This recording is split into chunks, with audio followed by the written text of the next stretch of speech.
So, today is part 3 of a 4-part series where we're discussing the medicine wheel. So, for those of you that haven't been here, first of all, you can go see this online, the first 2 lessons. But we started off in the East. The East is the spirit. That's where everything is non-physical. It's where we create everything. It's the beginning. And between each one of these directions, there is a rite of passage. And in the middle of spring, you've got death, and then you've got birth. And then last time I spoke, we talked about the South, where that's where we give birth. That's where we come into the physical reality. And so the rites of passage in the South is going to be birth, and it's going to be puberty. Today, we're going to spend some time talking about the West. This is my favorite direction. I love, love, love the West. The West, we start off, each one of the directions has a body associated with it. So the West is going to be the emotional body. It's messy. There's all kinds of stuff going on with the emotional body. The time of the year is going to be, it's going to be adolescence in terms of the cycle of life. We're stepping into adolescence when we go into the West. The time of the year is going to be fall. The time of the day is going to be sunset. Again, on both sides of it, the direction, you have puberty and then you have initiation. Because once we're done with the West, then we move into our adulthood. But the West is this magical time. It's a time where we slow everything down. Think about the fall. What happens in the fall? Things start to change. We start to slow down. Everything starts to get quiet. It's the beginning of it. It's not the final stop, but it's the beginning of it. A couple weeks ago, I mentioned a book called Soulcraft. And in the book, Bill Plotkin says, spiritually, we can grow in 2 directions. So we can go towards spirit, God, which we love to do here in Unity. We're really good at it, right? That's kind of like our wheelhouse. We're really, really good at it. Or you can go towards the soul, which is meant when we go inside. In other words, it's our stuff. We start looking at our stuff. And he goes on to say how that when we do this, it's going towards your soul, we go downward toward the dark center of our individual selves. Ooh. It's okay to talk about love and light. But man, oh man, when we start to get into the darkness, when we start to talk about that emotional, messy stuff, guess what happens? Whoa! You mean part of the spiritual path means that we got to look at our stuff? Yes. In fact, I would say that if you don't look at your stuff, good luck. You're going to have a very hard time connecting with spirit. And guess how I know that? Because Mike did this wonderful little thing for a while called spiritual bypassing. And guess what that looks like? Looks like this. Hi, how are you? I'm great. Life is great. I'm having a really good time right now. And inside, I'm dying.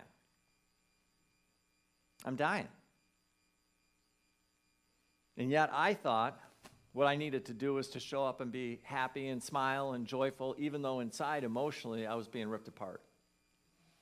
So I struggled. I struggled not only in my life, and my relationships, and my finances, and my career. I struggled with a lot of stuff. Until all of a sudden, I started to understand this thing. Like, Mike, if you're going to grow past this, how can you actually separate your emotions from your divinity? Guess what, folks? You can't. You can't separate them. You need them both in order to step into figuring out this process, figuring out this experience called your divinity. And yet, we don't. A lot of us choose to ignore it. And I hope today's talk is I'm going to nudge you, I'm going to cajole you into considering looking at it. Because until you do, what's going to happen is My experience was, I'm not saying this is your experience, my experience is that there was something that was missing in my relationship with my divinity. And it just felt like that. It felt like something was missing for me. So, this process of going into the West, going into your emotions, can be sticky, it can be messy, it can be all kinds of crazy things. But if you hang in there, and this is the light, this is the promise, that if you're willing to walk into the West and experience and go deeper into it, what you're going to find is that confusion, that frustration, that pain, in some cases, all of a sudden starts to lighten up a little bit.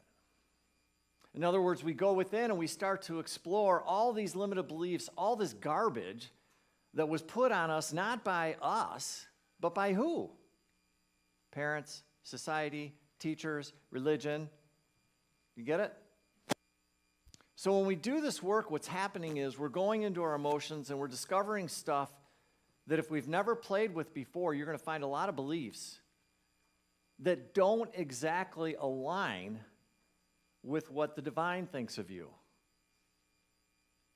And as a result of it, it causes problems because we grow up, we think, we act, we speak because we think we're less than. How many people have ever had that experience?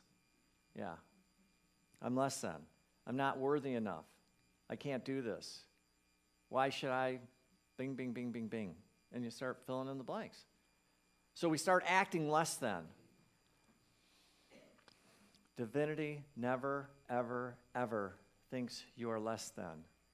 You know how divinity looks at you? Equal. Divinity looks at you like this. Divinity does not look down at you. Divinity accepts you as who and what you are. Well, if divinity can accept you as who and what you are, then wait, whoa. Let me get this right. The only thing that I need to do then is to be able to accept that I'm not being judged, I'm not being shamed, I'm not being blamed. Yes. Yes. That's it. Right there.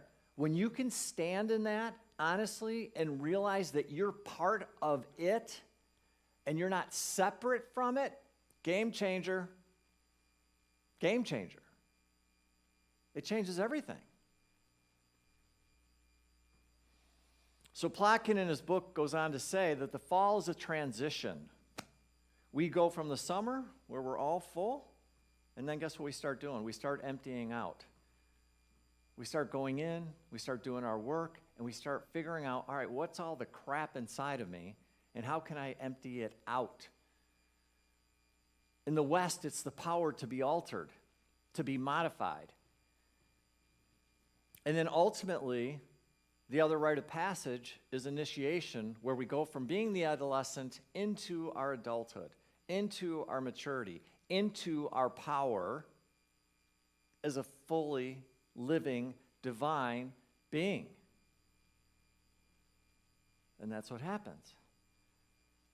He goes on to say the power of the West is necessary. We have to go through it, this darkness. Because without going through it, there is no illumination. There is no awakening. There is no stepping into your adulthood, your divine maturity. It represents a time of constriction, going in, a time of inwardness when the child of summer must symbolically die to childhood.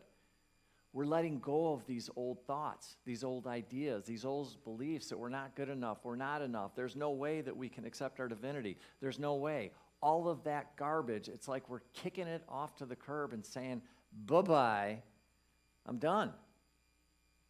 I'm going to stand here right now and say, yes, I'm one with the divine. Yes, I accept my divine heritage. Yes, I accept who and what I am. Totally. No reservations, nothing.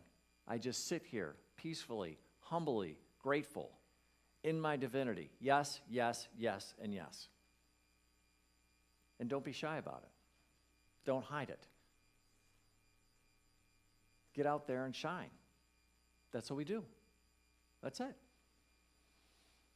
So it's a time of initiation. The initiation must be complete if the child is to be ready for winter. If it were not for the fall, people would never survive the winter. So the West is a really, really super important time. It's one of the processes. It's one of the bodies that we need to look at. Again, remember in this theory of the medicine wheel, what are we doing? We're looking at the four directions. We're looking at the four bodies and making sure that we're in balance. More than likely, we're strong in some of the bodies and weak in some of the others. My own experience, again, has been that the emotional body is something that people often overlook. This is a time of changing. You're going from child into adulthood. And every time we come around to this dark passage again, we have to find the courage to face it because it's scary. It's not comfortable to do it. For anybody that's been through any type of transitions or any type of change or any type of therapy or any type of counseling or anything, last time I checked, there's more than likely a little bit of pain in there. Yeah? And guess what? We don't like pain. However, when you understand that pain is just a temporary spot, it's like you're looking here and you're going, that's where I want to be. That's where I want to go. There's this little thing, a little bump.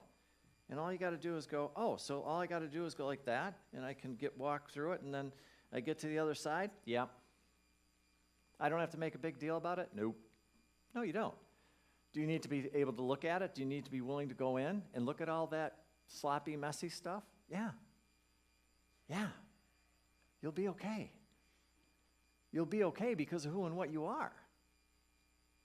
So you'll be all right.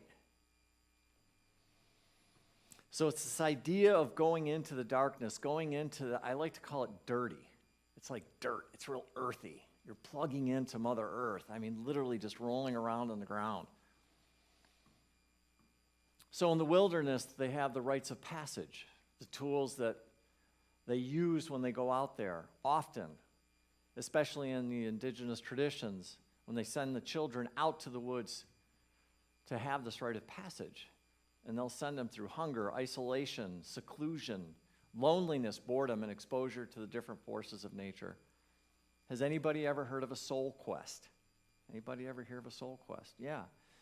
So a soul quest is a rite of passage used in the indigenous tribes where people go out into the woods. They send the children out, well, and you don't even have to be a child to go do a soul quest. Anybody. But normally it's the children because the indigenous people were very wise and they knew the importance of having a ceremony where you go from being a child into being an adult. So they got it. So they would have these rites of passage, right? And they go in the woods without any food for several days and commune with nature and let her help with this transformation. It's a spiritual journey or quest that someone can take. Again, it doesn't have to be a child in their life to undertake and go through this idea of exposing whatever it is that needs to be exposed, because Mother Nature is an amazing healer. She will heal you. She will, if you let her. But in order to let her, you got to go out there and get in her. You got to sink your feet in the ground. You got to spend some time with her, right? And so you take this at any time in your life, you can do this and go into a deeper understanding of yourself, your purpose, your connection with the divine. This rite of passage, the soul quest, it involves exploring your innocent, innermost self, really looking at it. What is there? Facing your fears and limitations and finding your true path in life. That's what you do on a soul quest. It could involve a lot of different practices. Fasting, meditation, prayer, all kinds of different things you can do on these soul quests. Some people do sweat lodges, you've heard of those as well. Involves other rituals and ceremonies too. Many of the traditional cultures have used these, from Native American to Hinduism, Buddhism, and others have used this idea of going away to find yourself, to stepping into this process. And the goal is simple. Reconnect with your innermost essence.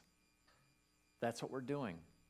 Find meaning and purpose in life and cultivate a deeper sense of spirituality and connection to the divine. Sounds cool to me. Sign me up. Let's go. That's what we're doing, right?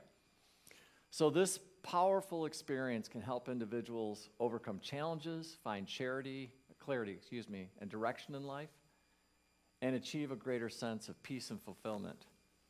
So what's really fascinating is I started studying this stuff, and this stuff started coming to mind. All of a sudden, I was able to find somebody locally who's actually doing soul quests. And a month from now, guess where Mike's going to be?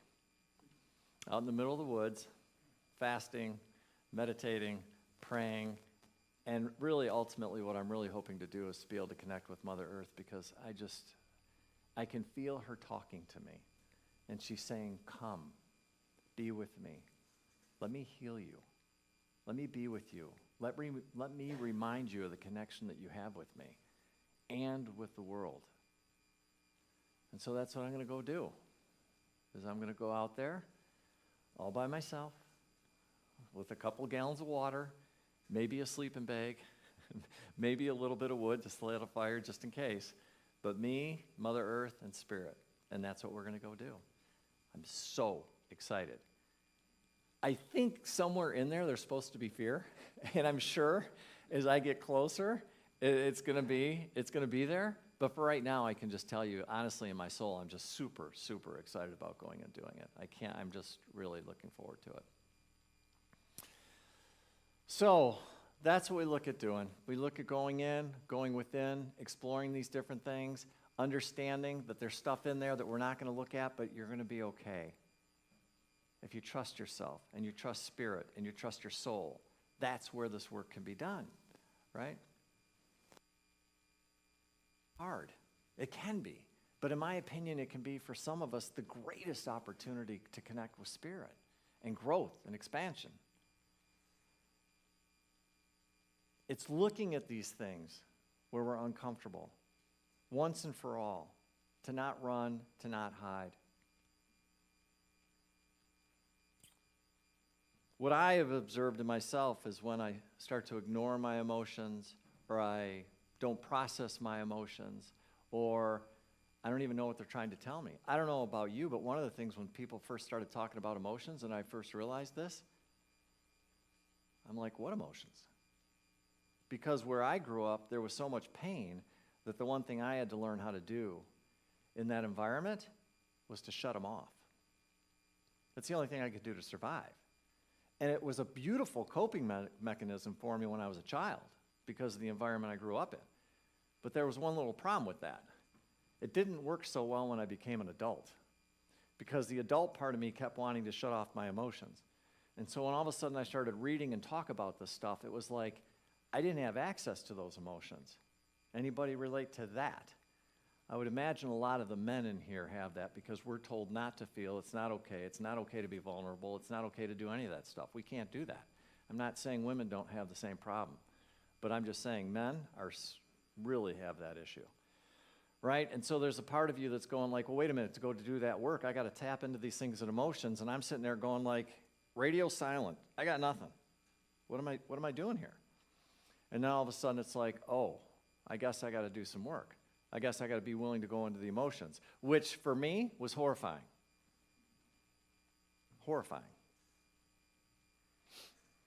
And then I started to play with it. And I started to play with them. And I started to understand them. What I'm talking about isn't completely foreign to Unity, by the way. Fillmore talked about it and emphasized the importance of emotion and spiritual and personal growth. He believed in them. He believed in tapping into them. He believed they were necessary in order to expand and grow. He believed emotions are a powerful energy that can be harnessed to help us achieve our goals and live a more fulfilling life. He believed that our thoughts and beliefs create our emotions. That's how he approached it. That's how he came into the emotional understanding of it. And that by changing our thoughts and beliefs, we could change our emotions and therefore our experiences. Really simple. Wait a minute, let me get this right. Our thoughts and our beliefs are the things that create the emotions. And if we change our thoughts and our beliefs, then we can change our emotions, and that could change the way we show up, and that can affect our life. Yes. That's what he believed. It was simple.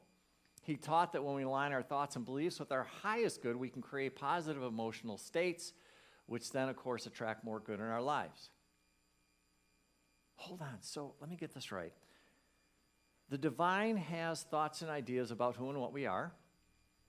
More than likely, we may have one or two of those little thoughts that aren't in exact alignment with what the divine thinks. And if you can identify what those thoughts and beliefs are, you then have the power to change those thoughts and beliefs. Yeah, you can change them. And then all of a sudden, as a result of it, your emotions will change, and then all of a sudden, things will start to change in your life. Folks, that's what unity is. The entire thing is that, is going in and flushing all that stuff out. Those thoughts that say, I'm not what the divine thinks I am. Anybody have one or two of those thoughts swirling around the back of their mind? Yeah. If you're not raising your hand, you're fibbing. I still love you. There's no shame or blame in all of that. Right? But that's what it's about. He also believed that emotions can be used as a tool for healing by recognizing and releasing negative emotions such as anger, fear, guilt, shame. We can experience greater peace, greater joy, and harmony in our lives. I'm going to back up for a second because there was two really powerful words in there. By recognizing and releasing. Oh, wait a minute. So in other words, I got work to do in this process? You mean I've got to be able to recognize my emotions? Yes. And I got to be able to release my emotions? Yes. Why? Well, first of all, emotions are energy. And that energy, we are energy. That energy wants to flow through us. But when we get stuck because of some thoughts, beliefs, trauma, or anything else that's going on in our body, and that energy doesn't flow through us, it gets stuck. And it just sits there. And guess what? It's not going anywhere, folks, until it's released. So that's what Fillmore said. Fillmore said you got to recognize the emotion. What is the emotion I'm having? And then you got to release it. We think, oh my God, how do I release it? It's really easy. You just let it run through you. And you let whatever's coming up, come up. I often call, when I'm working with clients, it's like an emotional fur ball. Anybody know what a fur ball is? Anybody watch a cat puke up a hairball? It's not pretty. It's not. But imagine, if you will, that's what's happening. You got this energy inside you that wants to come out, and if we would just let it, and don't ignore it, but be with it, genuinely be with it, what you would learn and what you would find is that emotion would come up. There might be some tears, there might be some anger, there might be some frustration, but if you didn't run, hide, or do a million other things you can to ignore it, what you would find is that energy just comes through you and it goes. And then guess what? You get to come back into a pretty happy spot. So again, what happens? You're hanging out, all of a sudden, I use the word triggered, you get triggered, that emotions are coming up saying, hey Mike, I want to get out of here. In the past, I would ignore it because I didn't even know what the heck was going on. But now what I understand is when I feel emotions coming up in me, I'm like, oh, pay attention, Mike. Slow down. This is important. This is really important. And then I spend time with whatever that emotion is. I just be with it. And that is such a foreign language to most people. They don't get that. All you have to do is be with it for a little while. And when you learn how to do this, what will happen is the emotion will just come up, you'll be with it, and then guess what? It goes. And then all of a sudden you're like, that feels pretty good. I'm good, right? And so this idea or thought, what we usually do in society, what we have been taught, is like we resist. So there's this big resistant things that happens when these emotions come up. And we think they're bad or they're wrong or we shouldn't be listening to them, we shouldn't be paying attention to them, we shouldn't be doing any of that stuff. And I'm saying, I'm challenging you to do just the opposite. Do the opposite. When they show up, slow down. Be with it. If you will just be with them for a while. Yes, at first there's going to be some discomfort. But as you understand this process more and more and more, what's going to happen is you're cleaning out your vessel. You're cleaning out your energetic fields. Now, for all those people that like to play with the woo-woo stuff, right? Reiki healings and all kinds of fun stuff. We are energy. And what's happening is we are cleaning out our energetic field so that we can allow more of the divine to flow through us and share it more and more and more. And to me, there's nothing as fun as sharing light, love, divinity. And so then the idea or the thought is, wow, so let me get this right. The more I work on myself, the more I clear my stuff out, then the more I can step into my power, into my divinity, and I can share that with others. And the answer is, of course. God never meant you to stay stuck. God never meant you to be frozen in a time and space where energy doesn't continue to move. That's not who and what the divine is. That is garbage that's been put on us by whoever. We are meant to walk through that, folks, and I don't care what you've got going on, but we were never, ever, ever meant to be stuck. That is not divinity. And it's okay if you are. No shame, no blame, no judgment, no guilt. We don't do that in here. But it's just a matter of just moving energy. That to me sounds like a party. That to me sounds like real fun. I love that. It's what Jesus did. It's what Buddha did. It's what all the masters did. They moved energy. They moved divinity. They moved love. With anybody that was around them, that's what they did. They shined their love. Ultimately, that's what they did. So in summary, Fillmore viewed emotions as an important aspect of our spiritual and personal growth. That's what he did. He understood that harnessing the power of our emotions, we can create a more positive and fulfilling life for ourselves. As with the other directions that we've talked about so far, you can stand in each direction and you can be balanced and centered, or you can be off balance. When we're balanced in the West, we're spending a lot of time doing self-reflection, and we have emotional intelligence, emotional awareness. That's what it looks like to be balanced in the West. So maybe, don't know, but maybe your homework assignment is to spend a little bit of time and ask yourself those questions. Am I doing some self-reflection? Am I emotionally intelligent and aware? Do I know what's going on? Be gentle, be soft if you've never asked yourself these questions. And if you're finding a hard time figuring out what the answers are, then give me a call. We'll go have a coffee and a beer. We'll figure it out. Whatever is in service to you. But ultimately, it's you looking at your own stuff. When we're unbalanced, what happens in the West? You feel like you're stuck. You feel like you're not moving forward. In some cases, your wounds become your identity. Anybody know anybody like that? Yeah, your wounds become a lot of victim energy when you're stuck in the West and you're not processing it. So some of the other things I had to do was, ask myself some other questions, like, am I taking the time to feel what is going on with me in these different situations? Am I slowing down? Here's a great one. Are you being honest with yourself? Are you? Like, how are you? Are you doing okay? Or is there something inside that's going on inside of you that's going like, I might want to pay a little bit of attention to this? Do you check in with yourself on a regular basis? Oh, so wait, let me get this right. In order for me to do this work, love myself enough to give myself enough time to spend time with myself. Yes. What an interesting concept, right? What an interesting concept. Here's one. Are you able to express what's going on inside of you with others? Can you? I couldn't. In the past, I had a very difficult time doing that.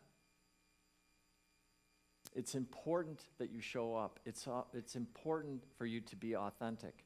If you're not in touch with your emotions, it's almost impossible for you to show up authentically. You have a right to your experience. You have a right to your expression. You have a right to the way that you feel. And you have a right to share that, especially with the people that you love and care about you. That is your right. And yet, some of us are horrified. What would happen if I really shared with the way that I'm feeling right now with this person that supposedly loves me? And I understand that. I know that, right? So a couple practices to help in this process: journaling, meditation, prayer, therapy. I'm a big fan of IFS work, for those of you that know that, internal family systems, powerful work. Maybe you do a soul quest. There's other things we can do about this. So in other words, if I'm not feeling really good about where I'm at emotionally, I can actually do these things and that'll help me, yes. And of course, there's always God. There's always your divinity. Always, always, always, always. Never forget that, right? So, another tool in the tool belt. Another way to process this. As we go through this journey together this year, we're just setting this whole thing up so that as we continue this process, you're going to have different ideas, different thoughts, different things you can start looking at. My hope and prayer is that you'll take a look at each one of these bodies.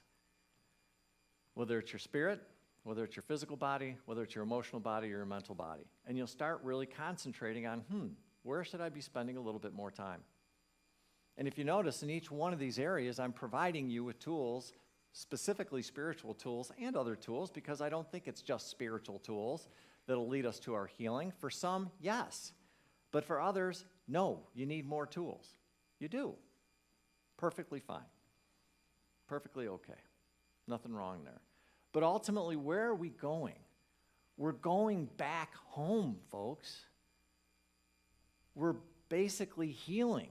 We're stepping in and living this amazing life that we've been promised. But what happens is our big fat heads get in the way and we forget until we come together and we remind each other and we hold each other and we support each other in this journey. And that can look like a million different things in a million different ways. Maybe it's a hug. Maybe it's a whisper in somebody's ear. Maybe it's a course that you're taking. Maybe it's something else that you're doing. It's endless, folks. The way that you can heal is endless. I'm telling you right now, there is no one way that fits all. Your healing journey, your returning to your divinity is in here. That much I can tell you. And that looks different for each and every one of us. And so what I say is, let's get together and have that conversation. Let's see what it looks like for you so that you can make this journey home. You are worthy of love. You are worthy of healing. You're worthy of moving forward. You're worthy of connection. You're worthy of community. You're worthy of joy. You're worthy of happiness. You're worthy of whatever your heart's desire is. You're worthy of all of it. It's all there. It's right there. We just have to get out of our way. We got to do our work, and then we move forward. How's everybody doing? You okay? I really love you. I just want you to know that I think you just are all so beautiful. Your own light, your own love, the way that you shine. I thank you for being here right now. In case you haven't noticed, it's not easy. In case you haven't noticed, there's a lot of suffering going on right now. But my own belief is that we're here, each and every one of us has a special thing that we're supposed to be doing in terms of helping and assisting. But we have our own work to do. Let's do our work, then let's come together as a community and go figure out what we want to do in here, but especially out there, and impact and make a difference. I'm going to be sharing something with you the next time I speak, and it's a story about how we basically showed up here and knew exactly what was going to be happening with all the craziness. And we also knew that we had a purpose. And the purpose wasn't just to come down here, hang out, and be a human. It was actually to come together as a family to do everything we can to help and support. And so I leave you with that. I leave you with this thought, this idea that you are so worthy, you are so loved, you are so needed, you are so necessary right now. Don't ever forget that. You're amazing. Your light shines brightly, even when you don't think that it is. I love you. You are loved. You are loved. You are blessed. You are loved. God bless.